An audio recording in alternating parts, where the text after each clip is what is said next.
Apocalypse Rising was considered to be one of, if not, the greatest Roblox game of all time.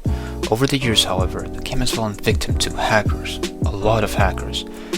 Now before we delve into Apocalypse Rising 2, yes, I'll be posting lots of apoc 2 content, so be sure to stay tuned for some of that.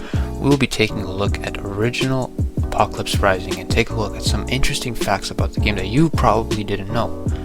Number 1. Now I'm sure, for those of you veteran apoc players, these may look very familiar to you. The achievements can be seen on the game page, but what if I told you there used to be more?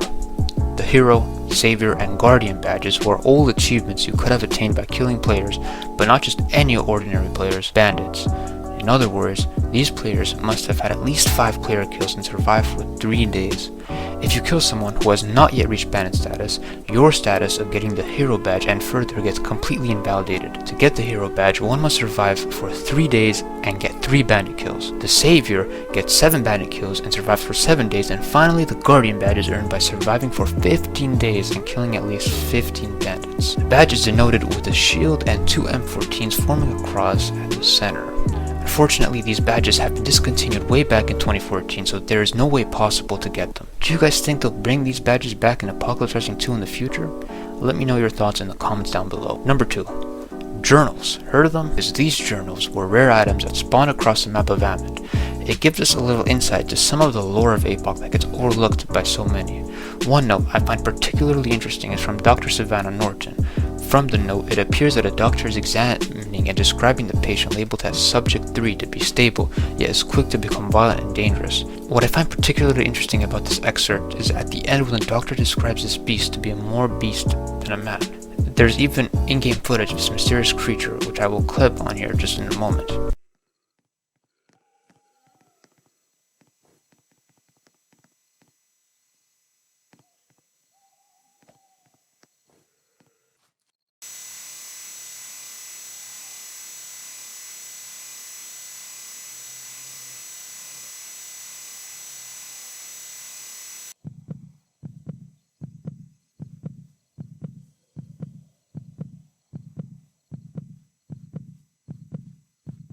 Number 3.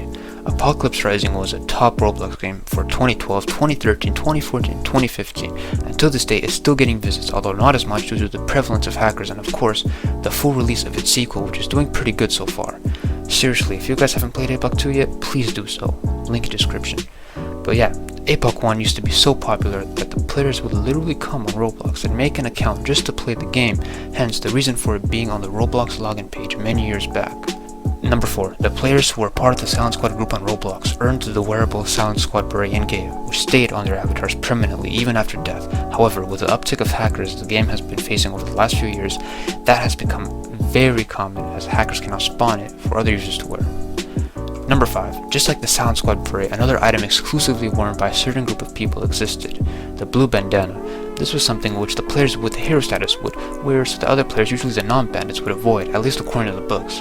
See, old apoc back then had a way of dividing players into 4 categories. You got the freshies, who are basically just freshly spawned players who have not acquired any loot or have achieved no status.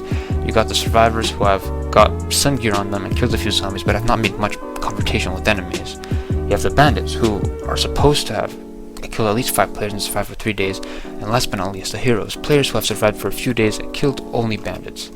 Number 6. Apocalypse Rising was chosen to be one of the games for the 2015 Winter Game Roblox events, consisting of 2 badges that would both give you hats if you obtained them. The first item is a winter snowboarding helmet, and this item spawned randomly in the map. All you had to do was pick it up and boom, there you have it. The Trinity Korpushanka was unlocked by surviving for at least 2 days, walk a total of 10 kilometers and kill at least 30 zombies. I remember participating in unlocking both items at the event. Matter of fact, one of my altas used Shank already equipped on him. It just looks so badass. Number 7. Subscribe to my channel for more sick apoc 2 content.